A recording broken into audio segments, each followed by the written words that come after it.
তাহলে কি চাচার টাকা দিয়ে চাচারই বুঝ দিলাম?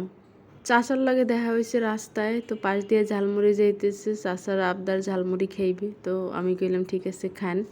পরে চাচা ইয়ে কইলো ঝালমুড়ি খাওয়াইবেন মাগো, কিছু দিলে দেন, কিছু সাহায্য করলে সাহায্য করেন, আমি অনেক খুশি হম যদি আমার এই কয়টা টাকা দিয়ে আপনি সাহায্য করেন। চাচার কথা শুনে মায়া ধরলো, চিন্তা করলাম না সমস্যা নাই, ঝালমুড়ি খাই খাও, কয়টা টাকাও দিই, চাচা যেহেতু এত করে বলতে আছে আল্লাহ খুশি হইবে চাচারে খুশি করলে।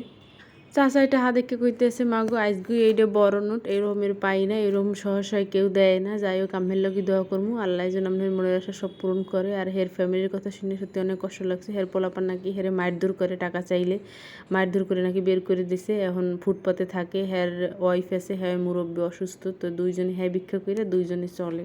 চিন্তা করছেন ছেলে মেয়ে কত অভদ্র অসভ্য হইলে বাবা মার গায়ে হাত তোলে। বাবা মা যেমনই হোক, বাবা মা তো বাবা মা, বাবা মার সাথে পৃথিবীর অন্য কোনো কিছুর তুলনা চলে না। আমরা মানুষ কত খারাপ, চিন্তা করেন। আমরা ছোটবেলা বলি আমার মা আমার বাবা, অন্য কেউ ভাগ বসাইতে এলে খুব কান্না করি, খুব রেগে যাই, অনেক কষ্ট পাই। অথচ আমরা বড় হয়ে যখন আমাদের আলাদা আলাদা সংসার হয় তখন বলি আমার মা বাবা না, আমি দেখতে পারবো না, তোর মা বাবা তুই দেখ, আমি দেখলে তোরও দেখতে হবে, মানে এরকমের ভাগ বাটার হয়ে যায়।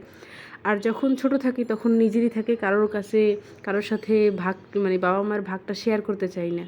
বড় দুঃখের বিষয়। যাই হোক, পরে টাকা কয়টা গুইন্না দেখলাম চাচার যে কয়টা আছে, তো বেশি কয়টা ছিল না, অল্প কয়টা ছিল। পরে চাচারে কইলাম এইটা যেহেতু আমার দ্বারা বড় নোট, এইটা সরাইতেন।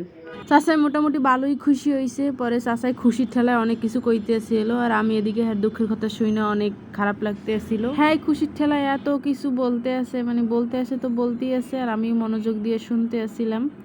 তো এই ফায়ে হ্যাঁ জালমুড়ি করে এককালে পইরে যাইতে লাগছিল, কিন্তু চাচাই খেয়াল করে না, আমিও খেয়াল করি না। পরে দেখলাম সব পইরে যাইতেছে, পরে সুন্দর মতো বাড়িতে দিয়ে দিলাম, কইলাম এখানে থন, হেলে আর পড়বে না।